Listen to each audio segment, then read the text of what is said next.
오늘 여러분에게 드릴 말씀은 성탄에 관한 내용이지만 성탄에 관한 내용은 아닙니다. 말이 좀 모순처럼 느껴지죠. 성탄절에는 사실 예수님에 대하여, 예수님의 탄생에 대하여 본문을 가지고 설교하는 것이 대부분이에요. 왜냐하면 성탄절은 그런 날이기 때문에 그래요. 오늘은 제목이 한 번도 들어보지 못한 이야기예요. 두 가지 면에서 한 번도 들어보지 못한 이야기입니다. 첫 번째 의미는 이런 것입니다. 지금 잡음이 나죠. 영수사님은 제가 방에 가셔서 거기는 새 배럴이 2개만 갖다 주셨어요.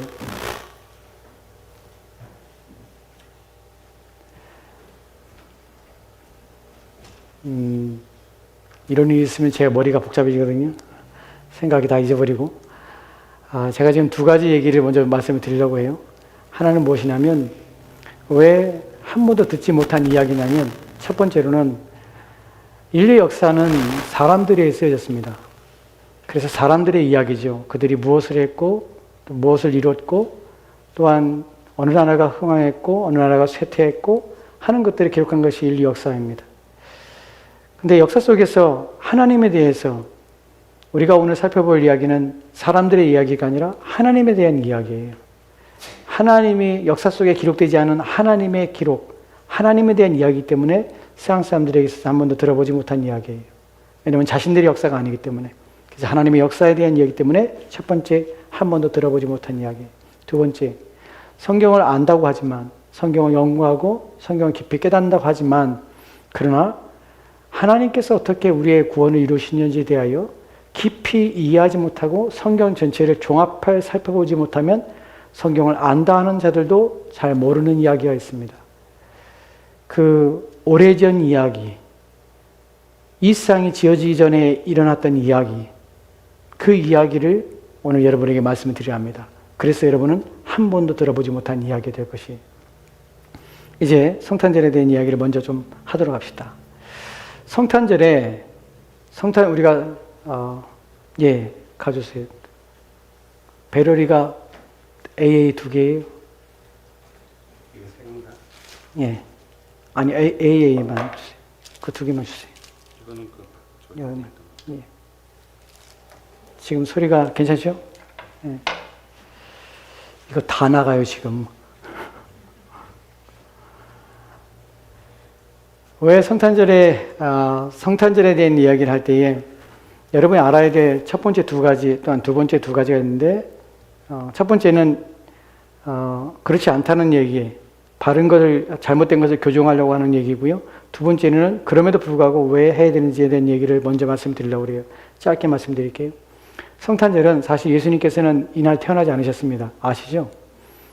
12월 25일 날 태어나지 않으셨어요. 예수님께서는 아마도 기록에 의하면 전체 성경을 볼 때에 아마도 지금의 달력으로 2월, 3월경에 태어나셨던 것 같습니다. 정확하진 않아요. 하지만 명확한 것은 12월 25일 날 예수님 태어나지 않으셨습니다. 첫 번째, 그 문제입니다. 첫 번째 그래요. 두 번째, 성탄절이라는 절기는 후대에 만들어졌습니다. 그래서 예수님은 한 번도 자신이 이 땅에 태어난 날을 기념하라고 성경에 말한 적이 없어요. 초대교회 성도들도 한 번도 성탄절을 지키지 않았어요. 두 번째 문제예요. 그럼 왜 오늘날 우리는 성탄절의 절기를 만듭니까? 후대에 만들어진 것이에요. 왜 이 얘기를 한 줄 아세요? 이 날이 25일 날이 예수님이 오신 날이라고 착각하지 말라는 것이에요. 두 번째, 이 절기는 기독교의 원래 절기가 아니에요. 후대에 만들어진 것이에요. 그렇다면 후대에 만들었다면 오늘 왜 우리는 지켜야 됩니까? 오늘 왜 우리는 이런 예배를 드립니까? 라고 하는 것이에요. 여기에 대한 답변입니다. 첫 번째, 왜냐하면 역사적으로 계속해서 어느 때에, 역사의 어느 시점에서 성탄절이라는 절기가 만들어졌고, 그래서 교회들이 성탄절을, 그 날을 25일 날을 그냥 지켜왔던 것이에요. 지금 세상의 모든 사람들은 뭐라고 생각하냐면 25일 날은 예수님이 태어난 날이라고 알고 있어요, 그들은. 그렇기 때문에 그들에게 25일 날이라는 것이 성탄절, 아기 예수님이 이 땅에 오신 날이라는 것이 이미 인식되었고 각인되었기 때문에 그것을 바꾸거나 또한 그것을 무효할 필요 없다는 것이죠. 왜냐하면 그들에게 어떤 면에서는 예수님이라는 분이 이 땅에 오셨지라는 것을 인식시키는 차원에서 유지하는 것이 괜찮다는 것입니다. 두 번째, 그러면 신자인 우리들에게 어떤가 하는 부분이에요. 신자인 우리들에게 있어서 이것이 예수님께서 성탄절을 지키라고 말한 적도 없고, 성경에서 성탄절을 절기란 절기를 만든 적도 없고, 초대교회에서 이런 절기를 시작한 적도 없고, 사람들에서 인위적으로 만들어졌는데 세상 사람들에게는 의미가 있을지 모르지만 우리한테는 무슨 의미가 있습니까? 안 지켜도 되는 거 아닙니까? 맞습니다. 우리는 성탄절은 절기를 안 가도 괜찮아요.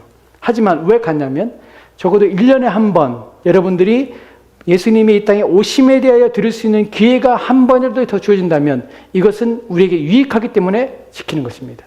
이해가 되십니까? 안 해도 괜찮아요. 하지만 하는 이유는 무엇이에요? 적어도 1년에 한 번 예수님에 대한 이야기를, 하나님의 말씀을 들을 수 있는 기회가 우리 가운데 제공되는 데는 차원에서 우리의 신앙의 유익 때문에 우리는 이 절기를 그냥 지키고 있는 것입니다. 이해가 되세요? 이것이 저희의 입장이고 또한 개혁교회의 입장입니다. 이제 본론으로 들어가도록 합시다. 한 번도 들어보지 못한 이야기를 시작하려 합니다. 이것은 오래전의 이야기입니다.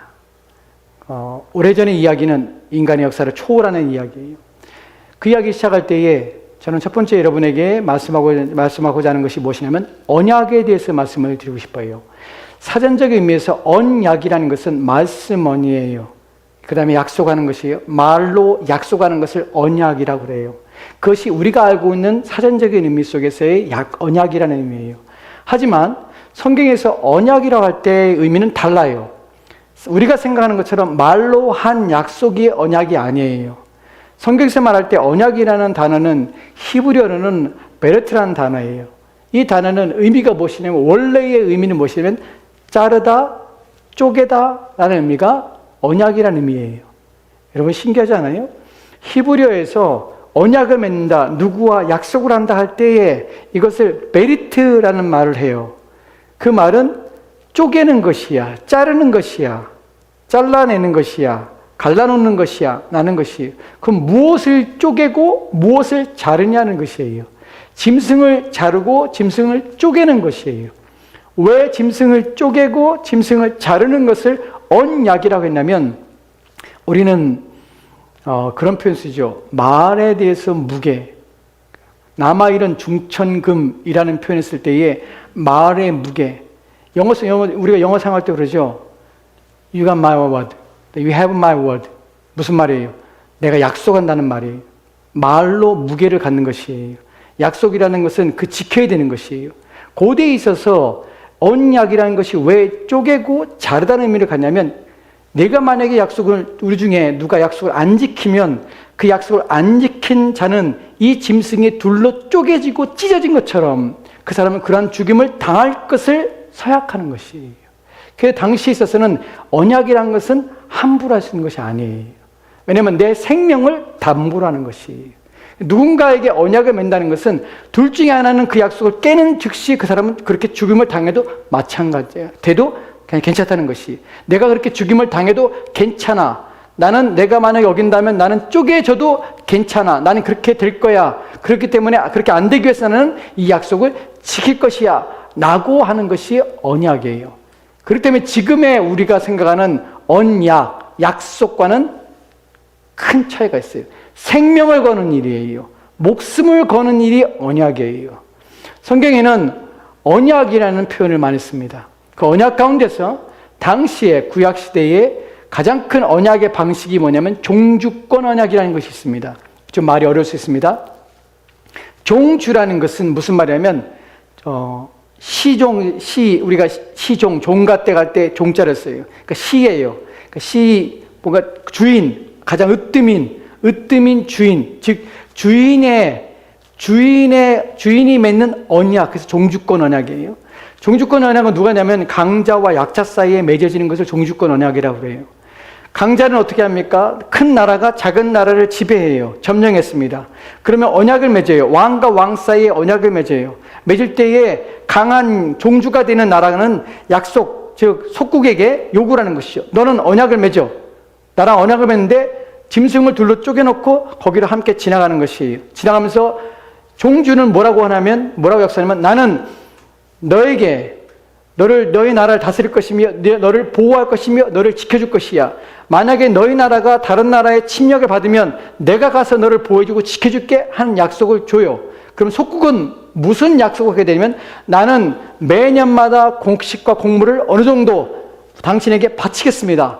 그리고 당신이 전쟁을 할 때에 나를 부르신다면 나는 기꺼이 당신의 전쟁에 참여하겠습니다. 나는 그 약속을 하는 것이 그것이 종주권 언약의 가장 대표적인 모습들이에요. 그래서 두 쪼개진 짐승 사이에 두 왕이 지나가는 것이에요. 지나가면서 언약을 맺는 것이에요. 하나는 보호를 하고 한 사람은 공물을 바치며 그 다음에 보호를 받는 것이에요. 그것이 종주권 언약이에요. 이것을 또 다른 의미로 뭐냐면 쌍무 언약이라고 그래요. 쌍무 언약이 뭐냐면 양방 간에 맺어지는 언약이에요. 그런데 성경에는 특별한 언약이 또 하나 나옵니다. 그것이 뭐냐면 편무 언약이에요. 말이 좀 어렵죠. 편무, 쌍무라는 것은 함께 둘이 맺는 것이에요.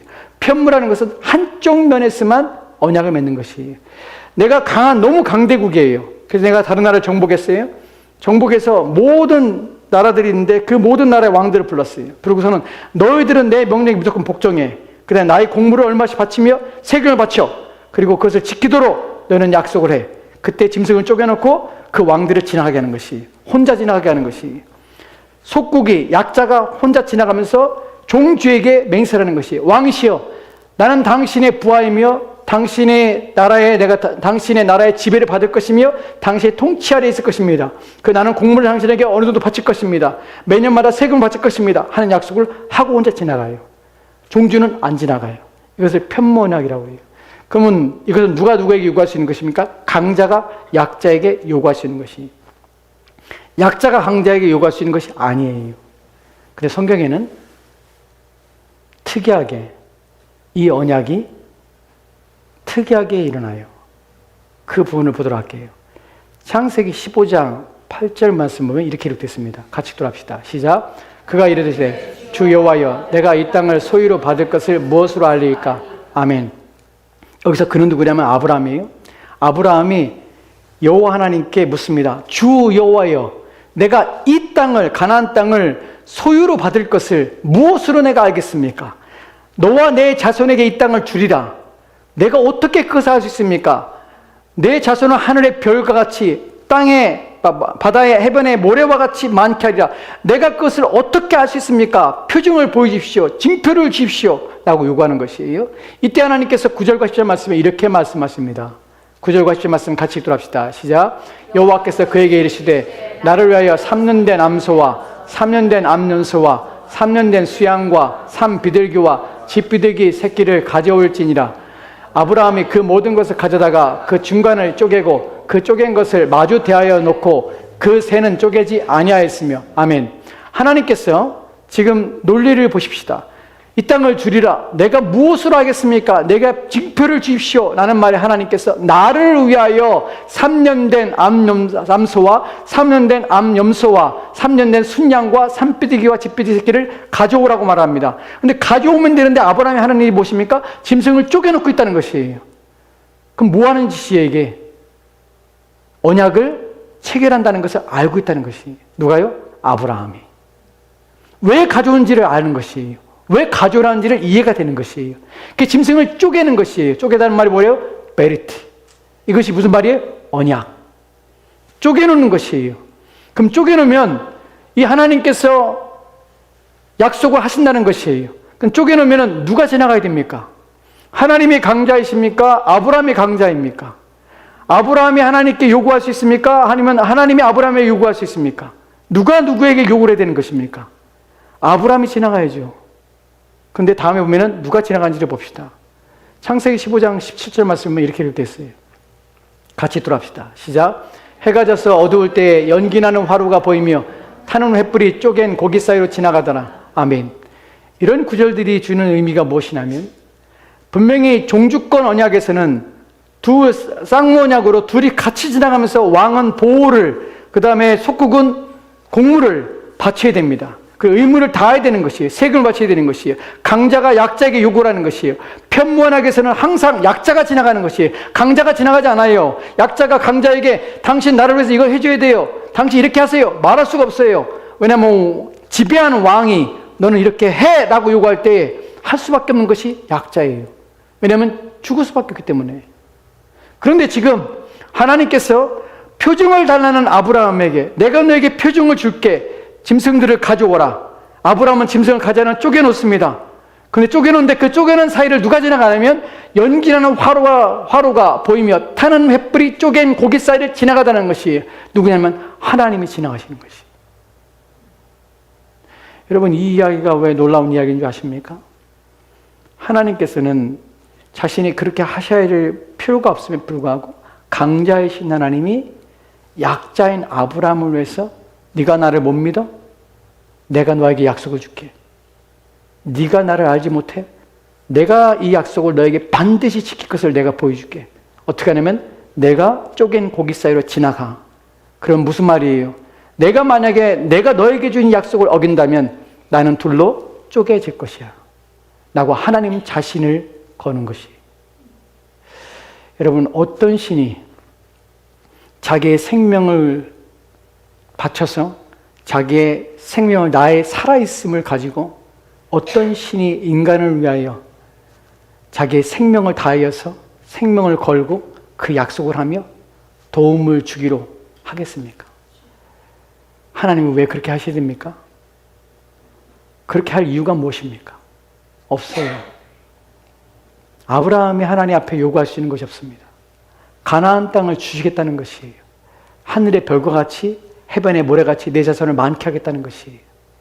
아브라함이 그렇게 그걸 받을 만한 이유가 없어요. 하나님이 주시는 것이에요. 그런데 그것조차도 하나님 무엇으로 할 수 있습니까? 라는 물음에 내 생명을 걸어서 내가 약속할게.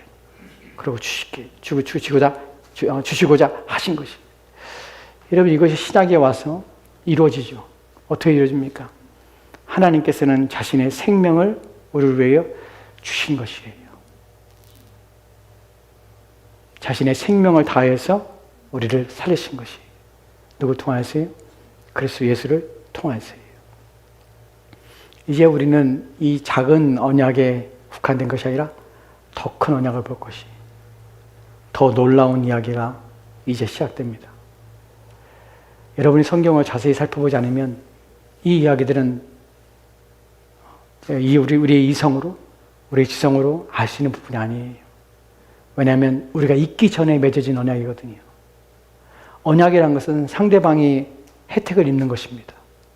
지금 여기서도 하나님께서 아브라함의 언약을 맺으시죠. 그럼 혜택은 누가 받습니까? 아브라함이 받아요. 그런데 언약의 당사자가 있는데 언약의 당사자가 아닌 제3자가 혜택을 받아요. 그 일이 일어났어요. 우리 둘 사이에 언약을 맺었는데 그 언약의 목적이 우리 둘의 관계가 아니야. 서로가 잘 되는 것이 아니라 다른 이에게 잘 되게 하기 위해서 언약을 맺어요. 누가요? 하나님이. 이 부분에 대해서 살펴볼게요. 하나님은 우리를 얼마나 위하시는지. 여러분, 하나님께서는 말로만 우리를 사랑하시는 것이 아니에요. 하나님께서는 하나님끼리 언약을 맺으세요. 이것이 구속 언약이라고 그래요. 이 언약은 우리가 태어나기 전이에요. 존재하기 전에 있었던 이야기예요. 우리는 그 언약에 대해 전혀 알지 못해요. 그 언약에 참여할 수도 없었던 우리들이에요. 그 언약에 대해서 요구할 수도 없을 뿐만 아니라 그 언약의 조건에 전혀 해당되지 않은 자들이에요. 그래서 그 언약에 대하여 우리가 하나님과 맺을 수 있는 것이 전혀 없는 상태예요. 근데 하나님들끼리 이 언약을 맺으신 것이, 그것을 구속 언약이라고 그래요. 이것이 언제 일어났냐면 에베소 1장 4절 말씀은 이렇게 기록되어 있어요. 같이 읽도록 시작. 곧 창세전에 그리스도 안에서 우리를 택하사 우리로 사랑 안에서 그 앞에서 거룩하고 흠이 없게 하시려고. 아멘.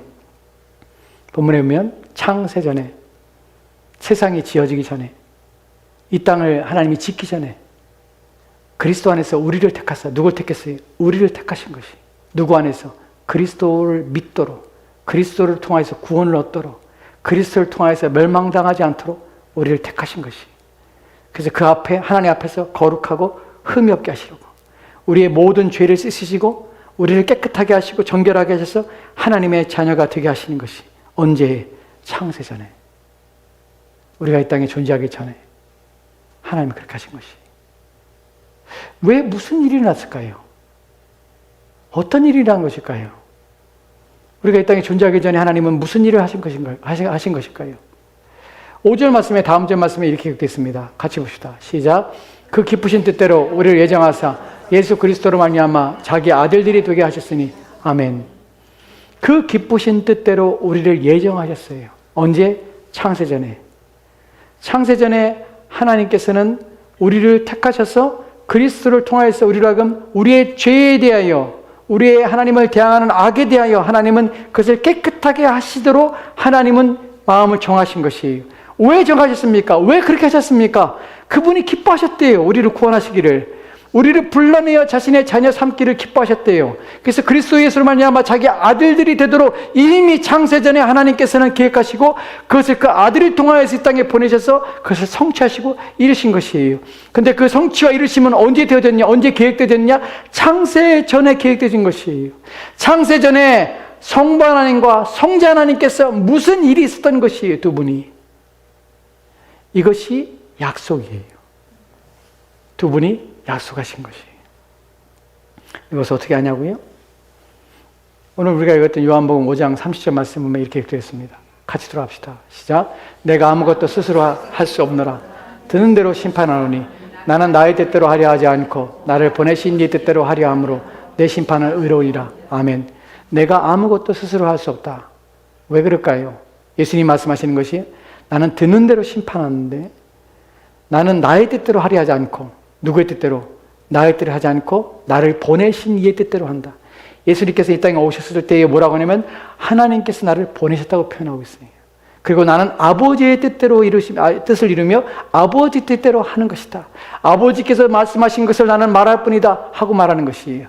이 말은 성부 하나님께서 무슨 일을 하셨고 무슨 일을 계획하셨고 성자 하나님이 이 성부 하나님과 어떤 계약 속에서, 즉 약속 속에 있었다는 것을 알게 되는 것이에요. 이 땅에 오신 것이 나를 보내신 이가 오신 것이에요. 그래서 본인이 오시게 되신 것이에요. 그런데 본인의 동의 없이 오신 것이 아니라 본인이 이 땅에 아버지를 통하여서 이 땅에 오시고자 하셨다는 것이에요. 이것이 핵심이에요. 즉 예수님께서는 하나님이신데 불구하고 이 땅에 사람이 되셔서 오셔서 이 땅에 십자가에 달려 죽으시는 그 모든 일까지 누구의 뜻을 이루기 위해서? 아버지의 뜻을 이루기 위해서 오셨다고 그래요. 그러면 아버지의 뜻이라고 해서 본인이 하나님이신데 본인이 아버지의 뜻에 굴복해서 오신 것이 아니라 동등되심에도 불구하고 자원하여 그것을 기뻐함으로 이 땅에 오셔서 십자가를 기쁨으로 치신 것이에요. 그러면 자기의 동의가 있었다는 것이에요. 무슨 말입니까? 성부 하나님과 성자 하나님이 같은 하나님이 같이 이 모든 일을 함께 계획하셨고 함께 하셨다는 것이. 즉 두 분은 계약을 맺은 것이, 약속하신 것이, 언약을 맺으신 것이. 그것이 구속 언약이에요. 우리는 예수 그리스도께서 하나님이시지만 하나님, 성부 하나님보다 더 낮은 위치에 있는 하나님이라고 착각을 해요. 그렇잖아요. 예수님은 하나님이세요. 성부 하나님과 동등된 하나님이세요. 빌립보서 2장 6절과 7절 말씀 보도록 합시다. 같이 들어가겠습니다. 시작. 그는 하나님의 본체시나 하나님과 동등됨을 취할 것으로 여기지 아니하시고 오히려 자기를 비워 종의 형체를 가지사 사람들과 같이 되셨고 아멘. 누구에 대한 이야기입니까? 예수 그리스도에 대한 얘기예요. 예수님은 누구지 하면 근본 본래 하나님이십니다. 하나님의 본체세요. 하나님 성부 하나님과 동일하세요. 그 영광과 오염과 능력에 있어서 동일하신 분이세요. 차별이 없으신 분이세요. 그런데 불구하고 동등됨을 취할 것으로 여기지 않냐고, 그것을 내가 유지하며 내가 하나님이 됨을 그냥 그 상태로 머물러 계신 것이 아니라 자기를 낮추신 것이에요. 어떻게? 오히려 자기를 비워 종의 형체를 가지사 사람같이 되신 것이에요. 누가 그렇게 하신 것입니까?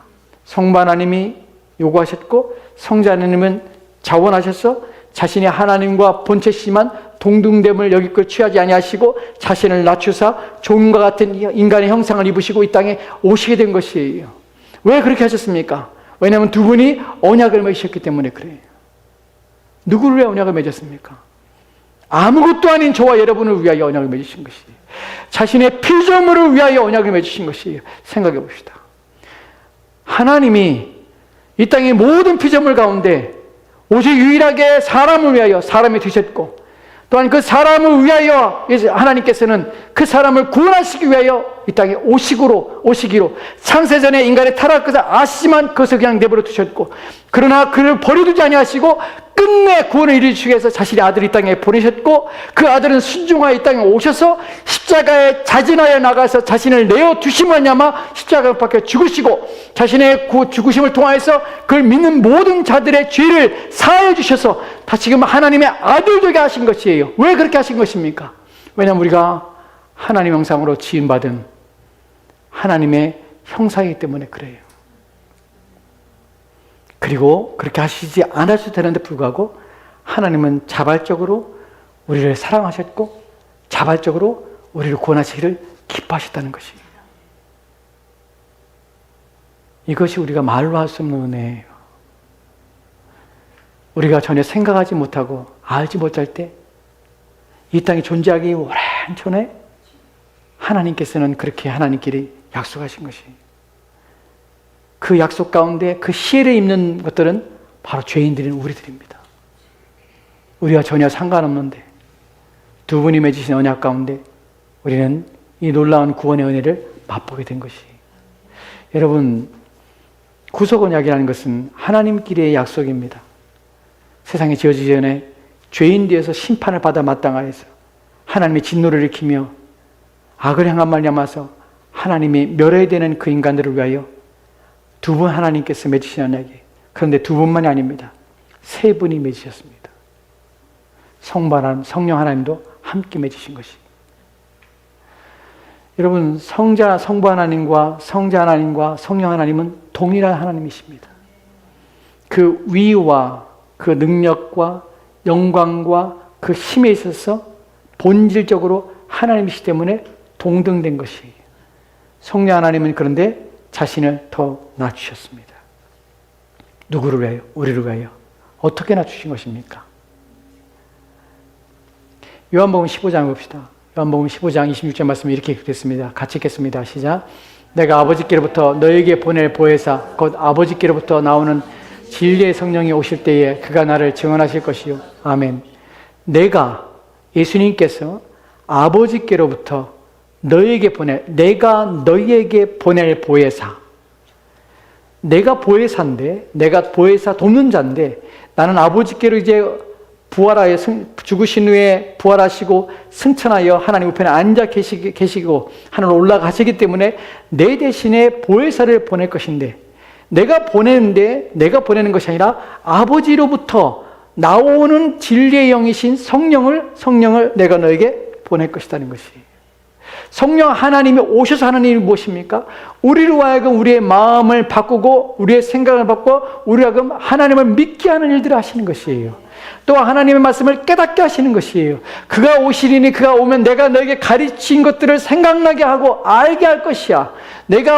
그분이 오셔서는 그분의 일을 하는 것이 아니라 나를 증언하며 나를 믿게 하는 일을 하실 것이야. 그것이 성령이 하시는 일이에요. 성령 하나님은 하나님이세요. 그분은 그렇게 할 필요 없는 것이에요. 그런데 그분은 아버지께로부터 아들 하나님께로 위탁된 것이에요. 자신을 성자 하나님의 권한 아래에 자신을 두신 것이에요. 그리고 성자 하나님의 택하신 자들 가운데 역사하시는 것이에요. 자신은 하나님이세요. 주권을 가지고 있고 권한을 가지고 있는 하나님이세요. 그런데 그분이 낮추셔서 성자 하나님과 성부 하나님께 순종하시고 구속 언약 가운데서 자신을 그 모든 권한을 내려놓으시고 그 성자 하나님이 원하시는 뜻 가운데 자신을 두신 것이에요. 그래서 그를 하시는 것이에요. 그래서 사도행전 2장 33절 말씀에 이렇게 기록되어 있습니다. 같이 들어갑시다. 시작. 하나님 오른손으로 예수를 높이시며 그 약속하신 성령을 아버지께 받아서 너희가 보고 듣는 이것을 부어주셨느니라. 아멘.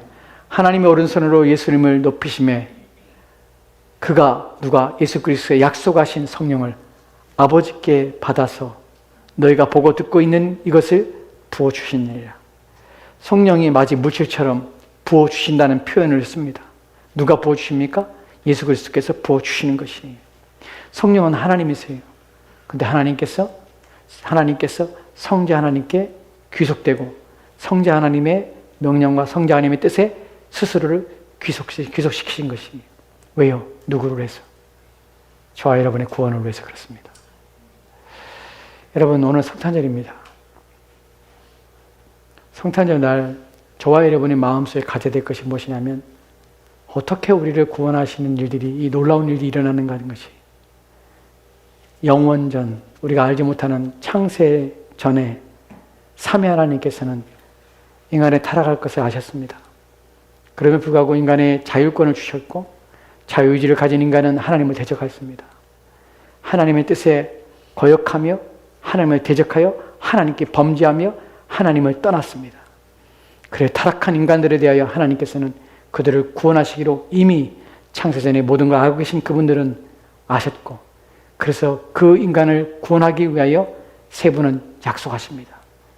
성부 하나님은 인간을 구원하려는 사랑의 마음을 가지고, 기뻐하시는 마음을 가지고 자신들의 아들, 타락한 자들 가운데 자신의 아들을 삼으려고 거룩하고 흠없는 자가 되게 하려고 불러내시고 작정하셨고, 성자 하나님은 성부 하나님의 그 계획하심에 자기 자신을 십자가에 내어 주기까지 복종하시기로 약속하셨고, 또한 성령 하나님께서는 자신을 낮추사 성자 하나님이 이루신 그 구원을 택하신 자들의 마음들 가운데, 그들의 영혼 가운데 부어주셔서 그들로 하여금 하나님을 알게 하며 믿음하니 아마 흠없고 거룩한 자가 되도록 역사하기로 약속하신 것이에요. 누가 감히 이 하나님들에게, 누가 감히 이 하나님께 그런 요구를 하며 또한 그런 약속을 하라고 요청하며 또한 그것을 강요할 자가 누가 있겠습니까? 누가 감히 나를 구원하라고, 누가 감히 나의 죄를 사해달라고, 누가 감히 하나님께 당당하게 나아가 외치며 요구할 수 있는 자가 누가 있겠습니까? 근데 그것을 요구하기 앞서 그것을 알지도 못할 때, 자기가 죄인임을 깨닫지도 못할 때, 자기가 하나님의 진노 앞에 있다는 사실을 알지 못할 때, 하나님께서는 그런 자들을 위하여 모든 것을 계획하셨고 약속하셨고 그를 이루셨던 것입니다. 이것이 복음입니다. 이것이 하나님의 은혜입니다. 우리의 구원은 너무나 쉽고 간단하게 되어진 것이 아니에요. 삼위 하나님의 오래전부터 약속하시고 계획하셔서 그 모든 약속의 대상이 우리가 아님에 불구하고, 그 약속을 하신 분들이 우리가 참여하지 않았는데 불구하고 그 약속의 결과들이 우리 가운데 오도록 우리의 유익을 위해서만 그 모든 일들을 계획하셨으며 그 모든 일들을 준비하셨다는 사실 때문에 우리는 말할 수 없는 이 값없이 주시는 은혜라고 표현하며 감사를 드리는 것이, 하나님의 은혜는 값없이 오는 것입니다. 하나님의 은혜는 어떠한 희생을 우리 가운데 요구하지 않을 뿐만 아니라 그것은 믿는 모든 자에게 주시는 차별이 없는 은혜인 것입니다. 그래서 믿으라는 것입니다. 하나님을 믿고 의지하라는 것입니다. 내가 너희를 위하여 세우는 이 구원의 은혜를, 이 구속의 은혜를 인간이 아무리 타락하고 범죄해도 끝까지 그들을 건져내고 그들을 씻어 깨끗하게 하셔서 하나님이 우리를 원래 만들기로 원하셨던, 또한 창조의 목적에 부합한 삶을 살도록 우리를 끊임없이 이끌어가기를 원하시는 그 구원의 계획을 한 번도 놓지 아니하시고 포기하지 아니하시고 그것을 또한 멈추지 아니하시고 지금까지 이어오시며, 지금도 그 약속의 말씀을 믿고자 하는 모든 자들 가운데 하나님은 값없이 구원의 은혜를 베풀어 주시는 것입니다. 그래서 오늘도 그 은혜를 믿고자 하는 자들 가운데, 오늘도 그 약속을 믿고 의지하고자 원하는 자들 가운데, 오늘도 그 약속을 통하여서 구원받고자 원하는 자들 가운데 하나님께서는 값없이 은혜를 베풀어 주십니다. 그래서 저와 여러분들의 마음속에 하나님의 은혜가 부어지기를 간절히 원합니다. 하나님이 우리 가운데 어떠한 구원의 은혜를 베풀어 주시는지를 잊지 마십시오. 저와 여러분이 얼마나 귀하고 값진 은혜를 받았는지를 기억하십시오. 그리고 어떻게 살아야 될지를 깊이 마음에 두십시오.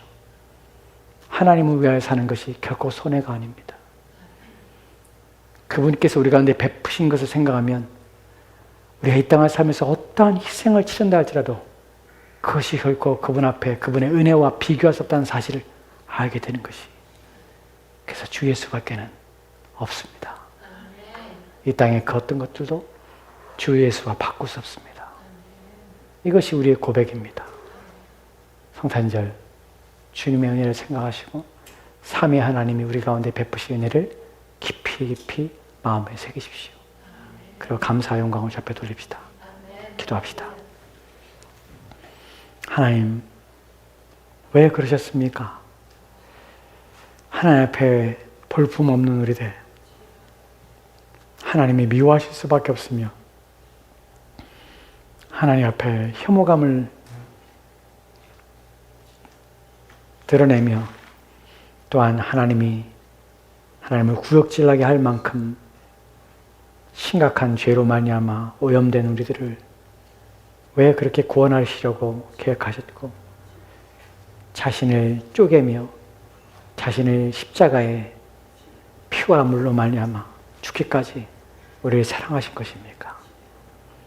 그 은혜를 생각할 때마다 말할 수 없는 감사와 또한 말할 수 없는 감격, 그리고 어떻게 하면 그 은혜를 갚으며 우리가 어떻게 그 은혜를 보답할까 하는 것이 우리가 인생을 살면서 늘 마음에 품고 고민하는 내용들이 되게 하여 주옵소서.